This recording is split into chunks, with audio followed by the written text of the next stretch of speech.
దక్షిణ కాశీగా పేరుగాంచిన శ్రీకాళహస్తి అనగానే మనకు ముందుగా గుర్తుకు వచ్చేది వాయులింగేశ్వరుడు మరియు రాహుకేతు పూజలు. కానీ ఈ పరమ శైవ క్షేత్రంలో ఒక అద్భుతమైన వైష్ణవ రహస్యం దాగి ఉందని మీకు తెలుసా? సాక్షాత్తు శ్రీ మహావిష్ణువు ఆయుధమైన సుదర్శన చక్రానికి ఈ క్షేత్రానికి ఉన్న ఆ విడదీయలేని సంబంధం ఏమిటి? అసలు శివాలయంలో సుదర్శన చక్రం ఎందుకు ఉంది? అది మన అర్షడ్ వర్గాలను, గ్రహ దోషాలను ఎలా తొలగిస్తుంది? ఈ విషయాలన్నీ ఈ వీడియోలో మనం తెలుసుకుందాం. వీడియోను చివరి వరకు చూడండి. లోగడ సర్వేశ్వరుడైన పరమేశ్వరుడు జలంధరుడును రాక్షసుని సంహరించడం కోసం తన పాద అష్టంగు నుండి సుదర్శనం అను మహాభయంకరమైన ఓ చక్రం సృష్టించి విష్ణుమూర్తికి ఆయుధంగా ఇచ్చి తాను త్రిగుణాత్మకమైన త్రిశూలం అను ఆయుధం ధరించాడు. లోక భయంకరుడైన జలంధరుణ్ణి హరిహరలిద్దరూ చేరి సంహరించి తమ తమ నిలువలైన వైకుంఠం, కైలాసం క్రమంగా వెళ్ళిపోయారు. వైకుంఠ నగరం చేరిన విష్ణుమూర్తి తన భార్య అయిన జగన్మాత లక్ష్మీదేవితో సరస సల్లాపాలాడుతూ తన భుజశక్తితో జలంధరుణ్ణి వధించానని తన ఔన్నత్యం చాటి చెబుతున్నాడు. ఆ మాటలు సమీపంలో ఉన్న సుదర్శన చక్రం విని సహించుకొనలేక దురహంకారంతో విష్ణుమూర్తిని ఉద్దేశించి ఇలా చెప్పింది: రమామాధవ, దుర్మార్గుడైన రాక్షసుణ్ణి నీవు సంహరించినట్లుగా చెబుతున్నావు. అసంగతమైన మాట అది. వానిని సంహరించింది నీవు కాదు, చంపింది నేను. నన్ను ప్రయోగించడం వల్ల వానిని నేనే చంపాను. కానీ నీవు కాదు, ఉమాపతి కాదు వాణ్ణి కూల్చింది. ఆ గౌరవం నాకు దక్కాలి కానీ నీకు ఏమాత్రం రాకూడదు. నీవు కేవలం నిమిత్త మాత్రుడివి. సిగ్గులేక ఆడవారి చెంత ప్రగల్భాలాడుతున్నావు. కేవలం భార్య సంతోషం కొరకు లజ్జా విహీనుడవై బాహుబలం లేకున్నా పరాక్రమం ఆరోపించుకొని అసత్యమాడుతూ లోకవంచన చేస్తున్నావు నువ్వు. ఇది తగదు అంటూ మనస్సు చేత, మాట చేత, శరీరం చేత విష్ణుమూర్తిని తిరస్కరించి అవమానపరిచింది చక్రం. అలా అవమానించడమే కాక పరమేశ్వరాజ్ఞను కూడా తృణీకరించి విష్ణుమూర్తిని విడిచి తన ఇష్టానుసారం సంచరింపసాగింది.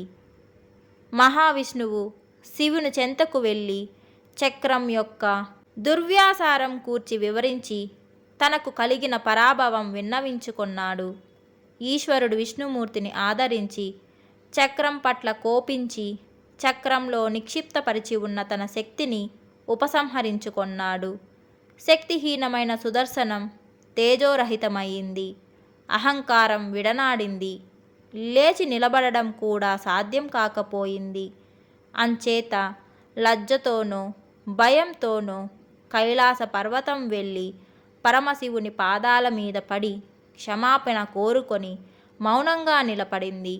పరమేశ్వరుడు దాని దుశ్చర్యకు మందలించి విష్ణు దూషణ వలన తానిలో ఇముడుకొని ఉన్న పాప పంకిలం తొలగించి దానికి పూర్వ తేజస్సును కల్పించాలని భావించి సుదర్శన చక్రంతో ఇలా చెప్పాడు: శివభక్తాగ్రణ్యుడు, సర్వలోక కక్షుడు అయిన మహావిష్ణువును అవమానించి ఎడతెగని పాపం సమకూర్చుకొని పతనమయ్యావు నువ్వు. స్వయంకృతాపరాధివి. చేసిన పనికి ఫలితం అనుభవింపక తప్పదు. అంచేత తక్షణం భూలోకం వెళ్ళి దక్షిణ కైలాసం అనబడు శ్రీకాళహస్తి క్షేత్రంలో ఉత్తమమైన ఓ తీర్థం నిర్మించుకొని మనోవాక్కాయ జనితమైన 3 పాపములను తొలగించుకొనుటగా నన్ను గూర్చి తపమాచరించు. కాలక్రమంలో నీ పాపం పరిహరింపబడుతుంది, పూర్వ వైభవం సిద్ధిస్తుంది. ఇలా ఆనతిచ్చి పరమేశ్వరునకు సాష్టాంగ నమస్కారం చేసి సిద్ధిప్రదమైన శ్రీకాళహస్తి క్షేత్రం చేరింది సుదర్శన చక్రం. మరనాడు సువర్ణముఖిలో స్నానం చేసి ఆ రోజు క్షేత్రోపవాసం చేసి రాత్రి జాగారణ కూడా చేసింది. మరుసటి దినం ప్రాతకాలంలో శివనామధ్యానం చేస్తూ లేచి స్నానాధికములు ముగించుకొని దుర్గాద్రికి సమీపంలో తూర్పు దిశలో తన పేర ఓ తీర్థం, చక్రతీర్థం నిర్మించి ఓ శివలింగం ప్రతిష్ఠించుకొని ఆగమోత్త విధిలో పూజింపసాగింది. విభూది రుద్రాక్షలు ధరించి శీతోష్ణాదులకు సహించుకుంటూ సమచిత్తంతో అత్యంత నియమంగా పూజింపసాగింది. ఇలా 100 సంవత్సరాలు గతించిన తరువాత పరమేశ్వరుడు సంతసించి సూర్యుడు మేషరాశిలో ప్రవేశించు శుభతరుణంలో శుక్లపక్ష కృతికా నక్షత్రయుక్త సోమవారం నాడు సుదర్శన చక్రమునకు ప్రత్యక్షమై అనుగ్రహించి దాని కిల్బిషం పోగొట్టి చక్రమును విష్ణుమూర్తికిచ్చాడు. అలా పరమేశ్వరానుగ్రహంతో యథాశక్తివంతమైన చక్రం అహంకారం విడనాడి విష్ణుమూర్తి దక్షిణకరం అలంకరించింది. శ్రీకాళహస్తి క్షేత్రంలో సుదర్శన చక్రం స్థాపించిన చక్రతీర్థం ఆనాటి నుండి తేజో వివర్ధక తీర్థంగా గణనగాంచింది. తేజో వివర్ధక తీర్థంలో సూర్యుడు మేషరాశిని పొందిన శుక్లపక్ష పంచమి కృతికా నక్షత్రయుక్త సోమవారం నాడు స్నానం చేసి చక్రం పూజించిన శివలింగమును త్రికండేశ్వరలింగం పూజించిన తరువాత మూలలింగమును దర్శించి పూజించిన వారికి సమస్త వాంఛలు నెరవేరి తేజోవంతులవుతారు. ఈ గాథ ఆధారంగా శతనామాబ్జ మాలికలో 67వ నామం చక్ర కిల్బిష మార్జకాయ నమః. సుదర్శన చక్రమునకు కలిగిన 3 విధములగు పాపములను పోగొట్టిన శ్రీకాళహస్తీశ్వరునకు వందనం అను నామం ఏర్పడింది.